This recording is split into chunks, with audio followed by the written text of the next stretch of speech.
Peace and respect, everyone. Welcome to episode 11 of Get Buckets. I am joined today by the man who is coaching at the finest high school institution west of the Mississippi, my alma mater, Homestead High School, Coach Matt Wright. Peace and respect. How are you today, Matt? I'm doing good, Gus. Thanks for having me. No doubt, no doubt. You spoke a little bit before the show about your coaching journey to get where you're at today. You started off as a football player and coach, and also went to UC Santa Barbara, where I graduated college from. And you did the coaching minor down there, and got linked up with some football coaching down there, which is dope. And then as you make your way back to the Bay Area, still doing some football coaching, but then as you started working at Homestead in 2013, working with the JV team for about 4 years total, and now for the past 2 years have been the varsity boys coach at Homestead High School, the Mustangs. Shout outs to the green. I had to rock my green today in honor of the school. I like the hat. The hat is fire. I love it, man. How's your first 2 years been? What's the experience like? How's it been? It's been a lot of fun. It's been a lot of chaos too, jumping up to the varsity level and, basically, I went from helping the varsity coach all the time and now I'm that guy who, like, I'm always looking for some good help to help me out becoming and all that stuff. And so it's been chaotic, but it's been a lot of fun to run the program. We've had a great group of kids, had a lot of success with the program. We hope we get to have another successful season this year. And so, obviously we're on hold here in California and in our district, our league, we're not starting until March, but we're hopeful that we can have another good season this year. No doubt. Yeah, I was fortunate enough to catch your game last year against Los Gatos. You guys beat them down towards the end of the fourth quarter. It was a really, really close game, and you guys closed out really, really well. And it was just so lovely being back in the gym, seeing you work on the sidelines. And one thing I remember from that game is that I could tell that, like, your players brought a lot of like really great energy, and I could see the effort. I could see, it was kind of back and forth for most of the game, but I think in the second half is when you guys really came out, and I saw kind of like an increase in energy, and I was really, really impressed. So that's definitely kudos to your players, and of course kudos to you for creating a good culture of working hard. Yeah, thank you. That's one of the things we're proud of. Like, and that's, the biggest compliment that I've gotten every year from other coaches is just talking about my players, that they don't give up. They're always playing. Like, we've had I don't know if my heart can take as many of these close games as we've had at times, but they're pretty tenacious and they keep playing to the end of the game, and they're going to make it a battle, win or lose. And so that's something we're really proud of at Homestead. No doubt. Shouts to the Mustangs. Cool, man. Well, like every episode, we're going to hop right into it. And, you mentioned it, you played a lot of close games. And I think a lot of coaches may find themselves in similar situations where they just happen to be a lot of close games. And so, if there's a minute left, 2 minutes left, it's tie game, you're down 1, down 2, down 3. Sometimes you need those plays out the back pocket that are going to give you the best possible look at a quality shot. So I'd love to see, you sharing a play today and sharing that knowledge. Yeah, definitely. At Homestead, we run a lot of different plays, and we kind of have some offenses that we kind of just run out of a lot of like 1-4 high sets. And so usually, if you told me to run a last second play, a lot of it would be like looking at our competition and kind of, trying to evaluate it. But just on a basic level, one of the things that we like to do is everything that we run through that 1-4 high set, we have lots of different backdoor calls and just kind of, reverses that we can run off of it, where we're trying to set these things up. And oftentimes we won't show it even, all preseason. We won't run the backdoor stuff. We won't run any of like the counters. And then, oftentimes in games, we won't run it in the first half, and we'll save it for the second half or save it for those type of situations. And so like one of the plays that we run, if we just kind of think about running in the 1-4 lineup here, let me just draw out the players at least. So just started in that 1-4 high lineup like that. One of the things that we run a lot is kind of like the Gonzaga Bulldog motion. And so we'll have the point guard throw the ball out here to the wing. And then we have them run off that backdoor screen right here. And usually they're going to run through and go all the way to the far corner. What we've done before to try to get a last-minute look or to try to switch on something here is a lot of times the defenders will play soft. They'll kind of, they really want to make sure that we don't get that easy bucket layup off that, which we get a lot early in the games. And so they start to take that away. We then have this player pop right back out. So the post is up here. And what we do, instead of having that point guard, sorry, my pen's not the best. Instead of having that point guard run all the way through, if we're running kind of a last-second play here, what we'll do with the ball on the wing is we'll have that point guard take 2 steps like he's going to clear through and just kind of jog it, and then all of a sudden a real hard backdoor screen for the opposite post, who usually is popping out here. And so we'll have him take a step out to kind of set up the backdoor screen, and we're going to look for that right away off that back door. So we're looking for, right at the bucket there. At the same time, this person who usually also would be out here looking for the ball or coming and setting a ball screen, depending on what the play is, he's going to, jab this like he's coming and following for the ball screen.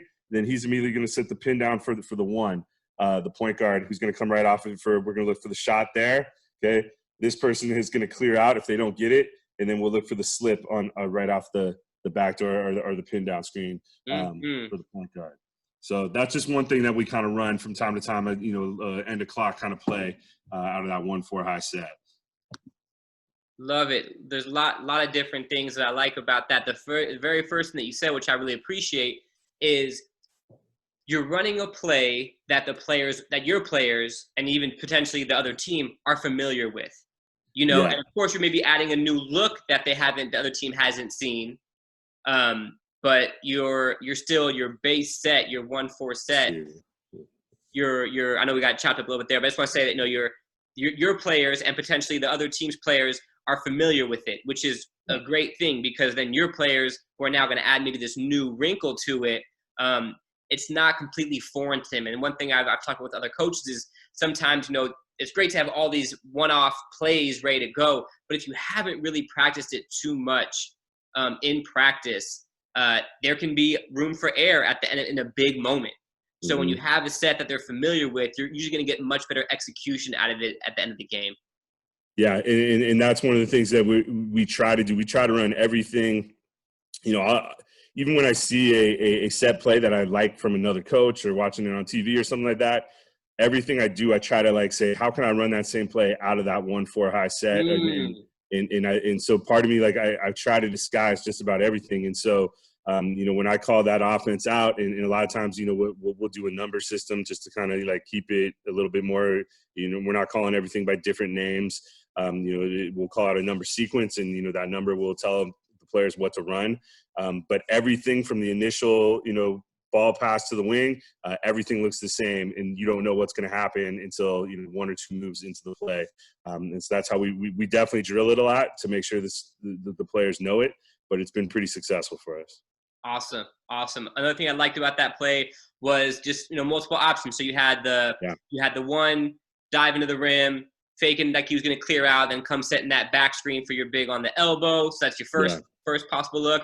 And then if that gets covered up, you got that next down screen for the one to pop up for the shot on top of the key. So always good to have multiple options. And with a scenario of 10 seconds left in the game, that's easily enough time to get at least 2-3 looks, at the very least. So I like the for sure. to it. And obviously it's also, based on personnel, how we'd run it too, a lot of times, we may even, push our point guard out to the wing and have our best shooter bring the ball up so that they're the person coming off that screen. So that's something that we look at a lot. And we know that people are going to be chasing that person. And so the slip on the pin down screen for that person a lot of times is there too, and kind of that final third option. And so that's what we're always trying to we're trying to take advantage of mismatches anywhere we can see it. Always. Awesome. Cool. I appreciate that. I hope that play has worked for you in the past and gotten you some buckets. And I hope that in the coming season and beyond, you get some more buckets out of that in crunch time. Yeah, I'm hopeful. I just hope we have a season to run it. So we're ready to go. Bags. What's really interesting is that, fingers crossed that there is a season. I feel like this season is going to have kids playing their hearts out because they know that at any moment something can be taken away from them that they love real quick. Yeah, and that's something, we learned that really hard. My first year as a varsity coach, one of our players in the very first CCS game got ejected in kind of a questionable call. They gave him a double technical, and upon film review and everything, it was apparent he didn't do anything. And he was a senior, 4-year player, captain of the team, and he got his taken away from him. And so we use that as an example all the time. And, hopefully the kids listen, but, hopefully they see it this year too. Like, it could be taken away from you at any time. So we have to play as hard as possible. And because, I would feel horrible if this class doesn't get to have their senior year, 100%. So we're very, very hopeful that we can play. Word up. That's much respect. Yeah. Cool. All right. Well, I'm going to hop in and show you a little something. Love to get some feedback. All right. So this is a play actually I saw on I saw it like in a European league from a clip on Instagram, and it was a real quick hitter. Seems real simple, but I love the space that it created, and I love the pass that gets made to get the bucket. And actually, after I draw it up, I'm gonna share my screen and just show like the 5-second clip of the play because I was really impressed. Yeah. So it starts with pretty standard. You one on top. I'll bring it right there. So you get one on top, 3 here. The normal spacing as I first saw it was a 2 out here.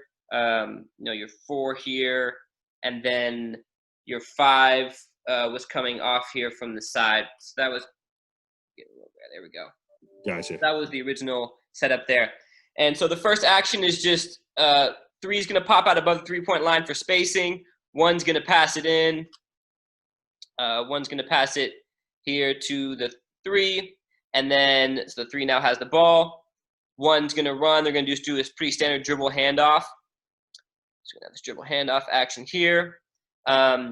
Just for, some added movement to the play, we could have, the 2 starting here, the 4 starting here, and then go into the corners just for a little bit of movement. But either way, they're going to end up in the corners just basically for spacing.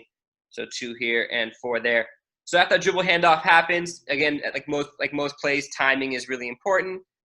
So now here the 1 has the ball now back after the dribble handoff. 1 has the ball. 3 is just handed it off. 5's going to dive up here to the top, set this screen. 3, right off that dribble handoff, is moving continuous motion, coming off that screen, and backdoor right here. And then so in the play that I saw, the 2X, the defender of the 2 here in the corner, was definitely sleeping and not in full help position. So the 1 made an incredible bounce pass because 3X's man was playing off a little bit, as was 5X, but 1 just threaded this pass right here to the 3 over the top, or through the middle. And it was just a really, really beautiful quick hitter. So obviously in terms of progressions, if 2X down here is playing quality defense and, in that help position, once 3 catches that ball in the middle, hopefully I always call it the Draymond Green pass, because I feel like for so many years, Draymond setting that high pick and roll, catching the ball up right around the free throw line, and always knows when to look in the corners and find those players. So 3's making that pass out to the 2, or if he feels like if the 3 come off the screen here, gets the ball and feels like this is a smaller defender and feels like they can go up strong right over them or get a foul, then, they do what they got to do there. So that's a pretty standard action all the way through. And I'm going to show the clip on that in a second. One adjustment I wanted to make to it is just, and it's kind of overloading one side and creating a little bit of congestion on the one side, but it does potentially eliminate that help defender. And that would just be, with the 1 here, 3 here, 5 here, setting the screen, 4 here, is instead of having the 2 down in this corner here, just start them up here. And maybe you have like little screen exchange action here, just kind of keep focused on this side of the floor. But by doing that, when 3 pops up, 1 brings it down, and then 5 comes up for the screen and 3 comes off, you've totally just left this side of the floor empty to eliminate the possibility of any help defense there. So that's just another option to go out of it. Yeah, I like that. Word. And I'll show you a quick video clip of it just to take a look, and then I'd love to hear some feedback or any questions that you have.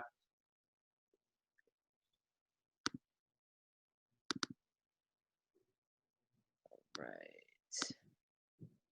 So yeah, here it is. This is from bringing it down like in a half court set. Simple dribble handoff. And really, really tough pass. And obviously, that weak side defender, you can already tell. I don't know what number 10 is doing over here. Back to the ball. Got a little bit of glimpse, but by no means is he in quality help position. And so that allows the pass. And still, a really tough pass to get through. But just the space that it gets created, and shouts to a really nice screen up top here. Yeah. So That's what we're looking at. I don't have a name for it yet, but maybe next time come up with a name No, for I it. like it. We actually run something very similar. I basically have taken that exact play and run it out of my 1-4 high set actually. I Um, love it. and so maybe in the future I can actually show you. I definitely have it on film somewhere because we run it as an alley-oop play essentially. We don't have any guys that are getting up that high to dunk, but an alley-oop layup is pretty nice off it. But I don't know if you want me to draw up what we do or. I'd love to see it. Absolutely, Yeah, definitely. so we do something pretty similar. So once again, kind of out of that 1-4 high set. So sorry, my pen's kind of dying on me here too. But we'll start in that 1-4 high set, and let me tilt the screen down a little bit Perfect. here. Okay, and then what we'll end up doing is we'll make that pass out to the wing. So this guy's got that ball. And then our kind of key for here is that we a lot of times put the shooter on the far side, on the weak side.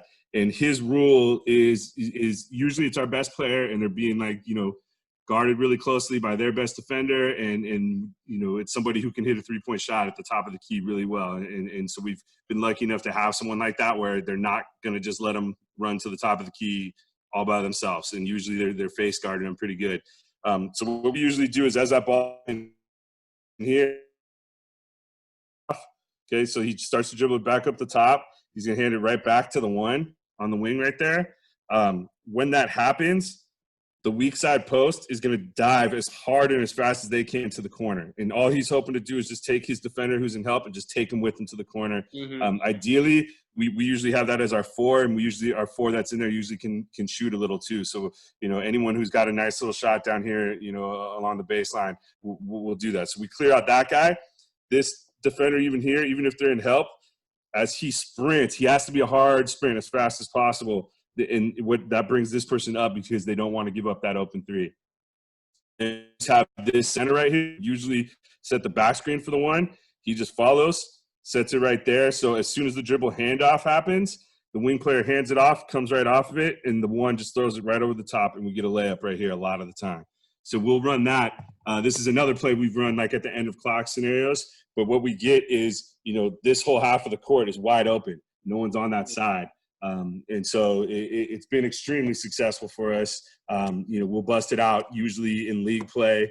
And once again, it does kind of look like our regular sets out of the 1-4 high. And it just throws a little something different at them. And we've caught a lot of teams off guard. And especially if you get some post players on their defense who kind of fall asleep and just stand there flat footed. Sure. And you'll get a lot of layups if you got some quick dudes on the wing. So it's been really nice for us. Yeah, I feel like the more you can get post defenders 15 feet or more away from the hoop, you're going to get a lot of good things happening more often than not. Yeah, for sure. So, well, I love the synchronicity, and I'm really impressed and interested in all the different looks you get out of the 1-4 set. That's really dope. I like that. Some crazy stuff that we do off of it. So, and I'll definitely, I'll find for next time. I'll bring the video clip of how we run that play, and you'll see like how successful we've been with it. It's been pretty impressive. Beautiful. Well, to wrap up, I definitely, the one question that's been on my mind, really hearing about your journey from player to coach is, in your time coaching football and playing football as well, and now coaching basketball, like in terms of just methodology or, energy, whatever, like what do you feel was the biggest transition that you needed to make as a coach to be successful? Yeah. In all honesty, coming over, the whole reason I got into basketball was my ex football coach. My old football coach was the basketball coach in Homestead. And so I started working with him, and he asked me to come out, and I knew nothing about basketball. And I told you, like, I played 1 year in high school, my sophomore year on the JV team. And it wasn't because I was a basketball player, it was to keep me in shape for football. And it basically, the hardest thing for me was to, all the technicalities of the game and just trying to understand. I didn't even know the rules of the game, to tell you the truth. And so I just learned a lot by observing, from the coaches that I was helping out, and then through YouTube, to tell you the truth. Like I taught myself a lot just through YouTube. And so just trying to learn the game, learn the spacing.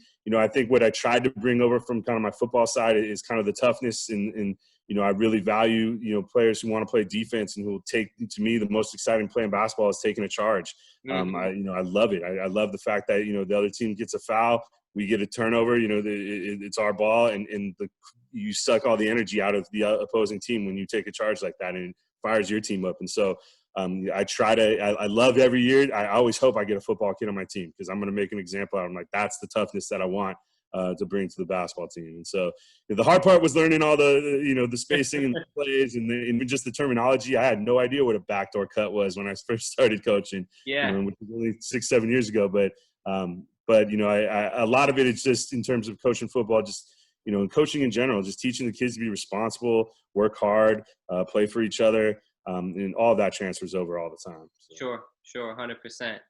Wow, man. Super, super cool, man. Really, really appreciate the knowledge that you shared. And, I'm going back to a memory of the game that I watched last year against Los Gatos. I think a lot of times people picture football coaches as really loud and demonstrative energies. As a stereotype, potentially. Yeah. And one thing that actually I really appreciated about your coaching style was, definitely you're very intense and you're very focused, but at least in that particular game, I feel like you really exude and have a very actually calming energy on the sideline, which I was really, really impressed. I was watching you a lot because I want to see, who's this coach at Homestead, my school. Like, I was really interested in checking it out. And I think that you really did a great job of just really maintaining a really calm composure. And I think that players really respect that because it helps them stay calm and focused also. Yeah. It froze up there for a sec, but yeah, I totally agree. And that's just kind of my personality on the sideline. I got a couple, I try not to get angry, and take it out. And I just try to, remain calm and confident. And I think that kind of rubs off on the players when you show the confidence. And I always tell them, like, guys, it's not cockiness, it's confidence. And just knowing that, we belong here and we're going to do what we need to do. And so, we've been pretty successful so far, and we're looking forward to more success.